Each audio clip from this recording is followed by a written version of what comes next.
Привіт! Сьогодні я покажу, як провести цікавий урок за допомогою цифрових датчиків. Всім привіт! Сьогодні у нас урок за темою, яку ви дуже добре вже знаєте, дуже багато разів про неї чули.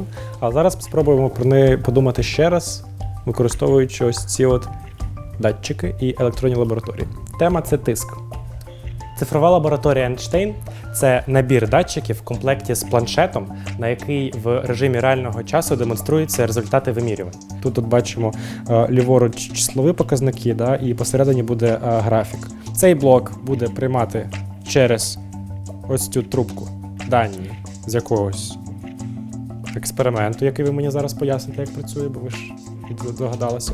Передавати дані через цей провід на планшет, а планшет вже буде демонструвати нам інформацію, дані щодо того, який тиск наглядно на графіку.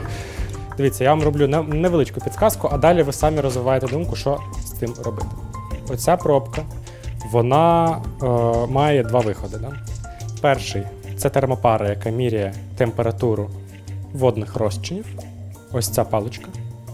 Окунаєте її в водний розчин, вона міряє температуру. До другу під'єднуємо цей датчик. Правильно, друга міряє тиск. Якщо я отак от закрию, герметично. Давайте подивимося, що ми не під'єднали. Підходьте, під'єднуйте, що ми не під'єднали. Окей, ми під'єднали. Зараз ми користуємося набором датчиків Ейнштейн для вчителя. Але також є набор для учня. І в такому випадку, якщо учні користуються цим набором, вони можуть працювати самостійно за своєю партою. Добре, я пішов наливати воду, але питання тоді таке. Скільки води наливати? Отак от? Нижче. Отак от? Вище. Отак от? Весь палець візьму. Десь. Окей, все, я запам'ятав, так і налию зараз. Це буде не кип'яток, це буде десь, мені здається, градусів 80. Тепер думайте далі, як ви мені будете підвищувати і зменшувати тиск.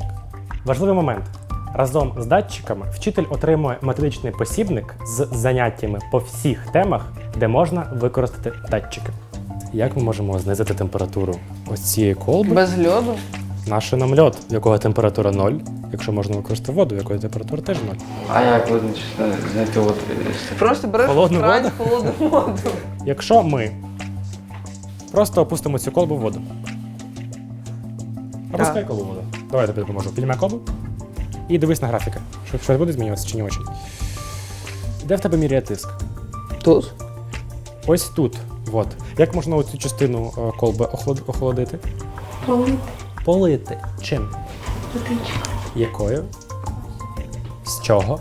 Отак от? Или є ще якийсь кращий варіант? Добре, Ігор, ану розвивай цю думку. Полити, але не руками звідси. В нас є, щоб квіти поливати, знаєте, така штука. У нас тут є хімічна шафа. Там є, щоб квіти поливати кожна третя колба. Мірний стакан. З носиком.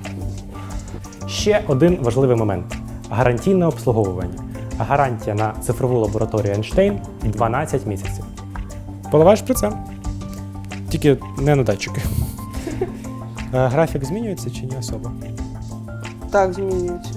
Що падає? Ой-ой-ой-ой-ой. Що це так Полетіло. впало? Це впав у нас тиск. А температура чого не падає? Коли ти охолоджуєш саме цю частину, Віра, пояснюй мені, він охолоджує верхню частину.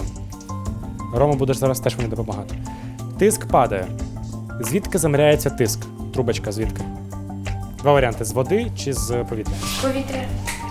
А температура? З води. Молодець. Давайте резюмувати те, що ми сьогодні дослідили. До речі, для фізики, хімії і біології є свої набори датчиків, ознайомитися з якими ви можете за посиланням в тексті. Цифрова лабораторія Ейнштейн виготовляється в Ізраїлі. Надійність та наочна демонстрація результатів – основна причина, чому їх використовують в школах по всьому світу. В Україні постачальником є БМС Тех. Посилання в тексті.